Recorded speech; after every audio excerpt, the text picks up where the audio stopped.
ఈరోజు మన bus journey వచ్చేసి ఇండియా టు బంగ్లాదేశ్ అయితే ట్రావెల్ చేస్తున్నాం. ఈ బస్లో హుండాయిలో ఇప్పటివరకు మీరు క్రెటా, వెన్యూ, వర్నా ఇట్లాంటి కార్లు మాత్రమే చూసి ఉంటారు. బస్ అయితే ఐ థింక్ మీరు చూసి ఉండకపోయి ఉండొచ్చు. లగేజ్ పెట్టుకోవడానికి చూడండి, ఫ్లైట్లో ఉన్నట్టే ఉంది. ఇక్కడ రిక్షాలు చూడండి ఎట్లున్నాయి, చూడడానికి చాలా డిఫరెంట్గా ఉన్నాయి కదా. అయితే చేయబోతున్నాము మొత్తం బెంగాలీ తాళీ అయితే చూడడానికి ఏ విధంగా ఉందో. Welcome to Bangladesh. సో ఈ గేట్ దాటే లోపలికే మనం ఇంకా. WhatsApp bros, welcome back to my channel. So మళ్ళీ ఒక కొత్త బస్ జర్నీతో మీ ముందుకు అయితే వచ్చేసిన నేను. సో ఆల్మోస్ట్ ఒక 15 days గ్యాప్ తర్వాత బస్ వీడియోలు అయితే స్టార్ట్ చేసిన.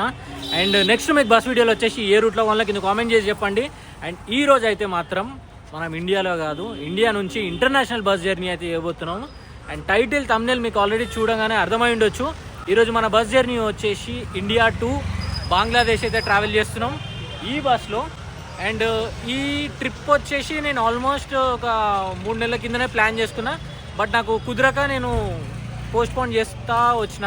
ఇంకా ఈ కొత్త సంవత్సరంలో సో ఈ బస్ జర్నీ అయితే మనం చేద్దాం. యాక్చువల్గా ఒక చిన్న ఇన్సిడెంట్ జరిగింది. అది ఏంటి అని అంటే, నేను బుక్ చేసుకుంది ఒక టికెట్, బట్ నాకు ఇక్కడ వీళ్ళు వచ్చేసి ఇంకో సీట్లో కూర్చోమని చెప్తున్నారు. ఎందుకంటే ఆఫ్లైన్ రిజర్వేషన్ టికెట్లు ఒక్కొక్కరు ఒకలాగా చేసుకుర్రు అనమాట. సో నా సీట్ నాకు కావాలంటే వాళ్ళు వేరే దగ్గర కూర్చోమన్నారు. లేదు, కూడదని చెప్పిన. సో లోపల పోయిన తర్వాత తెలుస్తుంది మనకేంది అనేది. సో షామోలి ట్రావెల్స్ వాళ్ళ దాంట్లో నేనైతే ట్రావెల్ చేస్తున్నా. వీళ్ళ ట్రావెల్ సర్వీస్ అయితే బాగానే ఉంటుంది. బట్ ఇది ఎట్లుంటుందో చూద్దాము. ముందు బస్సు అయితే చూస్తున్నారు కదా. సో బస్సు ఓవర్ వ్యూ అయితే చూడడానికి ఈ విధంగా అవుతుంది. So BRTC Shyamoli NR travels వాళ్ళది ఇది. సో ఢాకా టు కోల్కతా వెళ్తుంది బస్సు. మళ్ళీ కోల్కతా నుంచి ఢాకాకి అయితే సర్వీస్ అయితే ఉంది.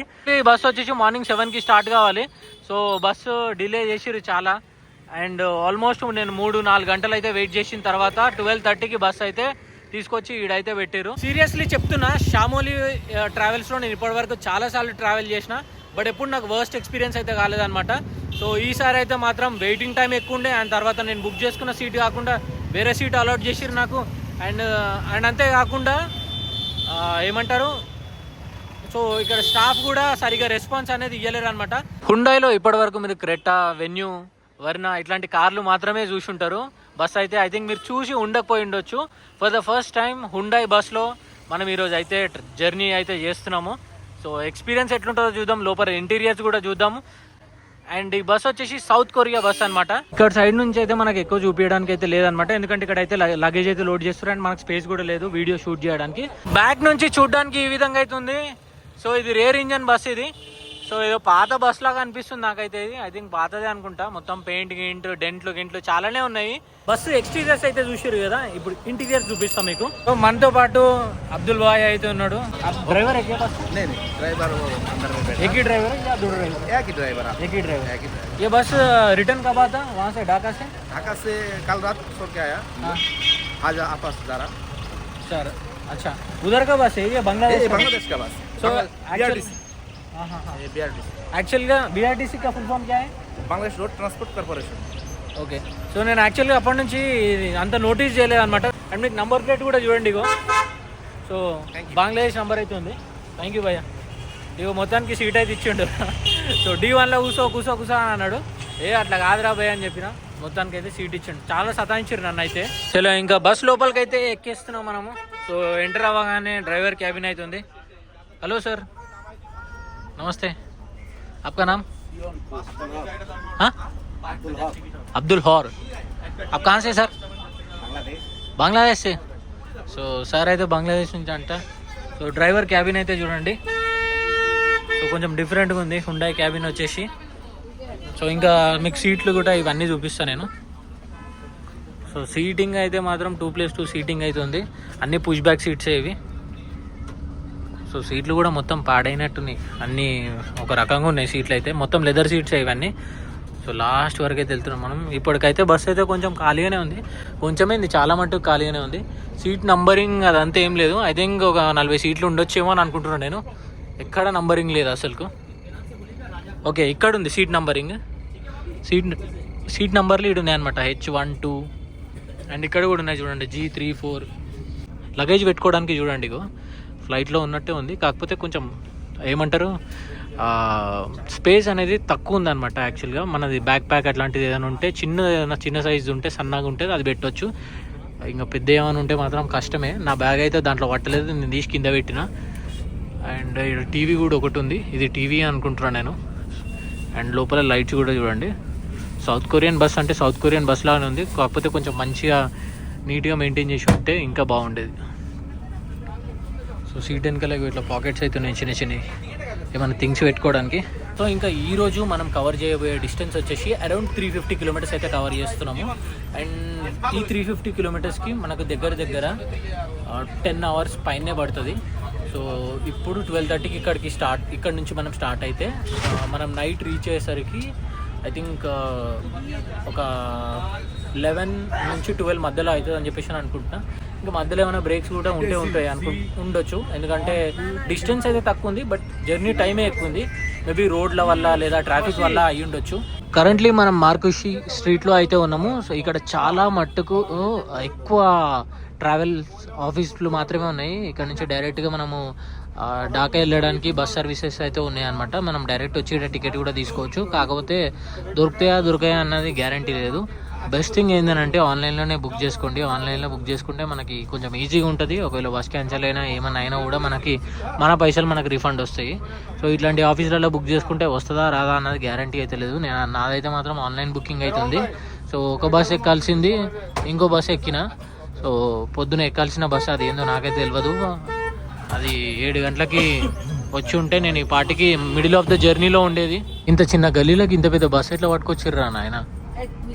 సో వాస్తవానికి చెప్పాలంటే బస్సు మరీ అంత పెద్దగా ఏం లేదు. ఐ థింక్ 12.5 మీటర్ బస్ అనుకుంటున్నాను నేను. ఈ బస్సులో ఉన్న స్టాఫ్ కొంచెం మంచిగా ఫ్రెండ్లీగా మాట్లాడారు అనమాట. అండ్ మంచిగా స్మైలింగ్ ఫేస్తోని రిసీవ్ చేసుకున్నారు. అండ్ ఇక్కడ లోకల్లో ఇందాక నేను చెప్పినా కదా మార్కుషి రోడ్ అని చెప్పేసి, ఆడున్న ట్రావెల్స్ వాళ్ళు అయితే మాత్రం అమ్మ అజీబు ఉన్నారు. ఒక్కొక్కరు అయితే మాత్రం ఇష్టం వచ్చినట్టు ఎక్కితే ఎక్కువ లేదు అన్నట్టు మాట్లాడినారు. నేను సీట్ చేంజ్ అన్నందుకు. సో అదైతే మాత్రం నచ్చలేదు నాకు. నేను ఈ టైప్ ఆఫ్ ఎక్స్పీరియన్స్ చేస్తా అని చెప్పేసి నేనైతే ఎక్స్పెక్ట్ చేయలేదు షామోలి నుంచి. ఒక్కొక్కరు ఒక్కొక్కటి చెప్తారు. షామోలి పరిబాన్ వేరంట, యాత్రి షామోలి వేరంట, ఏవేవో చెప్తారు. మనకు తెలిసింది ఒకటే షామోలి. బట్ ఇదంతా ఎన్నిగనం కంపెనీలు డిఫరెంట్ కంపెనీలు ఉన్నాయనేది నాకైతే తెలియదు అసలు. Kolkata the city of Joy. సిటీలో మాత్రం ఎండ మంచిగానే ఉంది. పొద్దున్నేమో కూల్గా ఉండే, హ్యూమిడ్గా ఉండే. ఇంకా ఇదంతా కోస్టల్ లైన్ కదా, జర హ్యూమిడ్గానే ఉంటుంది ఎక్కువ. అండ్ ఎప్పుడు ఈ కోల్కతాకు వచ్చినా కూడా ఈ ట్రాఫిక్ అండ్ ఈ ఎండ అండ్ ఈ స్టిక్కీ ఫీలింగ్ అయితే మాత్రం ఉంటుంది. బట్ ఇప్పుడైతే ఇంకా ఎన్ని సిగ్నల్ దాటాలను. సో మనం బార్డర్ క్రాస్ చేయాలనంటే ఒక 100 కిలోమీటర్లు అయితే ట్రావెల్ చేయాలి కోల్కతా నుంచి బార్డర్ వరకు. అక్కడ నుంచి మళ్ళీ మిగతా ఒక 250 కిలోమీటర్స్ అంతా కంప్లీట్గా మనము బంగ్లాదేశ్ కంట్రీ నుంచి అయితే మనం ట్రావెల్ చేస్తాం, అంటే బార్డర్ ఎంటర్ అవుతాం అనమాట. సో ఇలా మన జర్నీ వచ్చేసి సగం journey, half of the journey till evening 6 or 6:30 వరకు, అంటే సన్సెట్ అయ్యేంత వరకు మనకి విజువల్స్ అన్నీ మంచిగా అనిపిస్తాయి. అండ్ 6 తర్వాత మనకి కంప్లీట్గా చీకటి అయిపోతుంది. ఇంకా హాఫ్ ఆఫ్ ద జర్నీ అంతా చీకట్లోనే ఉంటుంది. ఈ బస్సులో ఏసీ వెంట్స్ కొంచెం చూడడానికి బాగున్నాయి. అండ్ ప్రతి సీట్ కింద ఒక స్పీకర్ అయితే ఉందన్నమాట. టీవీలో ఏదైనా సినిమా కానీ పాటలు ప్లే చేసినప్పుడు స్పీకర్ నుంచి మంచిగా వస్తుంది వాయిస్ అనేది. అండ్ ఇంకా అక్కడ పైన అయితే మాత్రం టైం అయితే డిస్ప్లే అవుతుంది. రైట్ నో టైం వచ్చేసి 1:35 అవుతుంది. సీసీ కెమెరా చూడండి చిన్న ఉంది, బట్ అది ఎక్కడ ఫోకస్ చేస్తుందేమో, కిందకి ఉన్నట్టు అనిపిస్తుంది నాకైతే. కోల్కతాలో ఒకటి యూనిక్ థింగ్ అదేనా ఉంది అని అంటే, రోడ్ల పైన రైల్వే ట్రాక్లు ఉంటాయి. మీకు ఆల్మోస్ట్ తెలిసే ఉంటుందని అనుకుంటున్నాను నేను. సో అటు సైడ్ ఉన్న రూట్లో అయితే ట్రాక్ అయితే ఉంది. సో మేము వెళ్తున్న రూట్లో అయితే లేదు. ఇగో ఇక్కడ ఉంది చూడండి. సో అక్కడ ఉండే. అండ్ ఇప్పుడు కొంచెం పెద్ద రోడ్ అయితే తగిలింది మనకు. అప్పటి నుంచి అయితే మాత్రం చిన్న రోడ్లలోకి వెళ్ళి వచ్చినాం. ఈ ఎల్లో కలర్ అంబాసిడర్లు అయితే ఇక్కడ ట్యాక్సీగా వాడతారు. మస్తు ఇవే వెహికల్స్ అయితే ఉంటాయి. ఇంకా మోస్ట్ ఆఫ్ ద ట్యాక్సీలకి అయితే మాత్రం ఈ అంబాసిడర్ వెహికల్సే వాడతారు ఎక్కువ. ఇక్కడ మన ముందు అండ్ సైడ్లో అండ్ అక్కడ కూడా మనకి లెఫ్ట్ సైడ్లో ముందు బస్సు అయితే కనిపిస్తుంది కదా. కోల్కతాలో ఇవి లోకల్ బస్సెస్ అనమాట. సో కొంచెం చూడడానికి డిఫరెంట్గా ఉంటాయి బస్సులు అయితే ఇవి. వీటిలలో టికెట్ కూడా ఎక్కువ కాస్ట్ ఏమి ఉండదు, 20 రూపాయలు 30 రూపాయలు. సేమ్ మన దగ్గర లోకల్ బస్సులలో ఎంత ఛార్జ్ చేస్తారో ఇక్కడ కూడా సేమ్ అట్లే ఉంటుంది. కాకపోతే ఈ బస్సులు కొంచెం అజీబు ఉంటాయి, నీట్గా ఉంటాయి అనమాట. ఆగమామ ఉంటాయి ఇవి.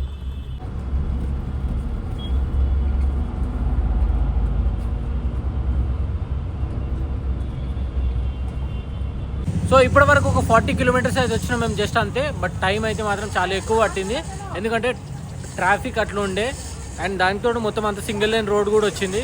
దానివల్లనే కొంచెం టైం ఎక్కువ పట్టింది అనమాట. సో బార్డర్ క్రాస్ అయ్యేసరికి ఇంకొక 2 గంటలు ఈజీగా పడుతుంది.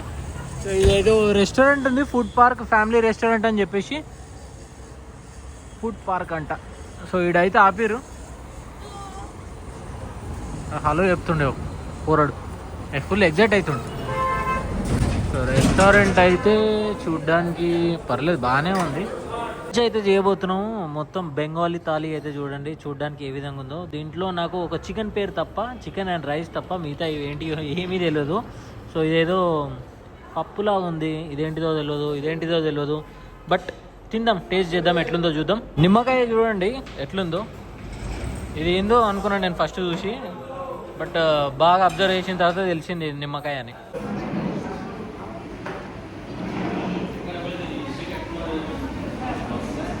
టేస్ట్ అయితే ఒక రకంగా ఉంది, ఏదో ఉప్పు కారం లేకపోతే ఎట్లుంటుందో అట్లుంది. సో ఆల్మోస్ట్ అందరు తినేసారు, ఇంకా నాకు తెలిసి ఇంకొక 5 మినిట్స్ అట్లా పడుతుంది అనుకుంటే ఇక్కడ నుంచి బయలుదేరడానికి. సో ఇందాక నేను చికెన్ థాలీ తిన్నా, సో ఆ థాలీ కాస్ట్ వచ్చేసి 250 రూపీస్ అయితే ఛార్జ్ చేసారు. సో టేస్ట్ అయితే మాత్రం బిలో యావరేజ్ అనే చెప్పాలి, ఎక్సెప్ట్ ఆ చికెన్ కర్రీ, మిగతా అన్నీ నాకు అంత నచ్చలేవు. సో వాళ్ళు పెట్టిన ప్రైస్కి ఆ టేస్ట్కి అసలు సంబంధమే లేదు. సరే ఏం చేస్తాం, ఇంకా వేరే ఆప్షన్ లేదు, తినేసినాము. మనకి టికెట్ ఫేర్ ఎంత పడిందో చెప్పలేదు కదా. కోల్కతా నుంచి బంగ్లాదేశ్ ట్రావెల్ చేయడానికి నాకు 1890 రూపీస్ అయితే పడింది అనమాట, ఇంక్లూడింగ్ ఆల్ ట్యాక్సెస్. సో ఈ పర్టికులర్గా బంగ్లాదేశ్ పోవాలంటే మనకి వీసా అయితే డెఫినెట్గా కావాలి. సో వీసా వచ్చేసి నేను బంగ్లాదేశ్ వెబ్సైట్ నుంచి అయితే తీసుకున్నా. సో ఒక 20 డేస్ టైం అయితే పట్టింది. సో ఈ బంగ్లాదేశ్కి వీసా అవసరం ఉందన్నమాట. వేరే మన ఇండియా పక్కన ఉన్న కంట్రీస్, నేపాల్ కానీ భూటాన్ కానీ, వీటికి వీసా అట్లాంటిది ఏం అవసరం లేదు, డైరెక్ట్గా వెళ్ళిపోవచ్చు. Aadhaar card or voter ID మీద డైరెక్ట్ వెళ్ళిపోవచ్చు మనము. భూటాన్కి ఏమో ఓటర్ ఐడి కావాలి, నేపాల్కి ఏమో ఆధార్ కార్డ్ లేదా ఓటర్ ఐడి, ఈ రెండిట్లో ఏదున్నా మనం ఎంటర్ అయిపోవచ్చు. బంగ్లాదేశ్ వెళ్ళాలంటే మనకి పాస్పోర్ట్, వీసా ఈ రెండు డెఫినెట్గా ఉండాలి మనకి. కోల్కతా ఎగ్జిట్ అయిన కాడ నుంచి ఈ సింగిల్ లేన్ రోడ్ అయితే తగిలింది మాకు. సో రోడ్ అయితే కొంచెం బాగానే ఉంది, బట్ చాలా చిన్నగా ఉంది. ఫార్చునర్ చూడండి ఎట్లా వస్తుందో, ఇట్లా మామ ఓవర్టేక్ చేస్తున్నారు అనమాట. ఇంకా ట్రక్కుల గురించి అయితే చెప్పనవసరం లేదు. ఇక మా డ్రైవర్ కూడా ఏం తక్కువడు కాదు, ఈయన కూడా డేంజర్గా ఓవర్టేక్ చేస్తున్నాడు. ప్యాక్ అయిపోతుంది, ఇక్కడ ముంగడ కూర్చున్నా నేను. సో వెనకాల వాళ్ళకి అంత ఎఫెక్ట్ తెలియదు, కానీ ముంగడ కూర్చున్న వాళ్ళకి ప్యాక్ అవుతుంది అనమాట. ఈడేదో కాలేజ్ ఫెస్ట్ ఏదో నడుస్తున్నట్టుంది. అమ్మ ఏం జనాలు ఉన్నారా నాయన లోపల, డీజే పెట్టి మొత్తం డ్యాన్స్ చేస్తారు అందరూ. మన తెలుగు పాటలే నడుస్తున్నాయి మొత్తం అన్నీ. ఈ ఫెస్ట్ వల్ల ఇక్కడ ఇక్కడైతే మొత్తం జామ్ అయింది. మొదటికే రోడ్ చాలా చిన్నగా ఉందనంటే ఇంకా మీదికి వెళ్ళి జామ్ కూడా. ఇక్కడ రిక్షాలు చూడండి ఎట్లున్నాయి, చూడడానికి చాలా డిఫరెంట్గా ఉన్నాయి కదా. ఓయమనే ముందైతే మాత్రం చాలా పెద్ద జామ్ ఉంది. చూస్తున్నారు కదా ఎంత పెద్ద జామ్ ఉందో. ఆల్మోస్ట్ ఒక 5 నిమిషాలు అయితే ఇన్నే అటకాయించినాము. ఇక్కడ ఒక రైల్వే గేట్ కూడా ఉన్నట్టుంది. సో ఇక్కడ చూడండి బంగ్లాదేశ్ అని ఒక బోర్డు అయితే ఉంది, బట్ పక్కన కిలోమీటర్స్ ఉండే అనుకుంటా, అది కట్ చేసినట్టున్నారు.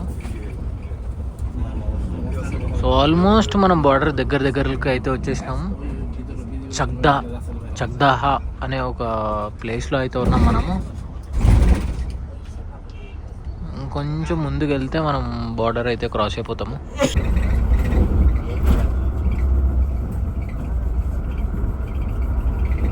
ఇక్కడ బ్రిడ్జ్ అయితే ఉంది కదా, ఈ బ్రిడ్జ్ క్రాస్ కాగానే మనం ఇంకా కొంచెం సేపట్లో ఇంకా బంగ్లాదేశ్ లోపలికి అయితే ఎంటర్ కాబోతున్నాం. సో ముందైతే ఒక బోర్డు కూడా ఉంది చూడండి, బంగ్లాదేశ్ బార్డర్ ఏరియా అని చెప్పేసి. ఆ చెట్టు ఉండడం వల్ల సరిగా కనిపిస్తలేదు మనకి, నాకైతే కనిపించింది.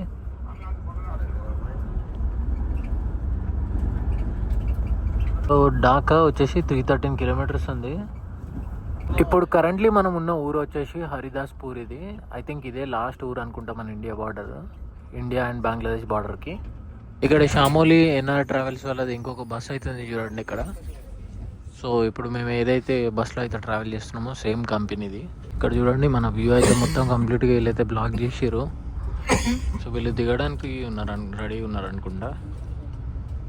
ఏం కనిపిస్తలేదు, ఆ ముందే బార్డర్ ఉంది, వీళ్ళైతే వచ్చి అడ్డం ఉన్నారు మనకి. ఇప్పుడు అయితే ఇంకా చెకింగ్ అయితే జరుగుతుంది అనమాట. సో అందుకే అందరు లగేజ్ అయితే తీసి బయట పెట్టేశారు. అండ్ నేను కూడా ఇగో బ్యాగ్ తీసుకొని బయటికి అయితే వచ్చేసిన. ఈ ముందు ఒక బోర్డు అయితే కనిపిస్తుంది కదా, సో ఇదే అనమాట Bangladesh border. Welcome to Bangladesh. So ఈ గేట్ దాటే లోపలికే మనం ఇంకా కరెంట్లీ మనం బంగ్లాదేశ్లో అవుతున్నాము. సో మన సెక్యూరిటీ చెక్ అవంతా అయిపోయింది. సో చాలా టైం పట్టింది, ఆల్మోస్ట్ హాఫ్ అన్ అవర్ పైనే పట్టింది.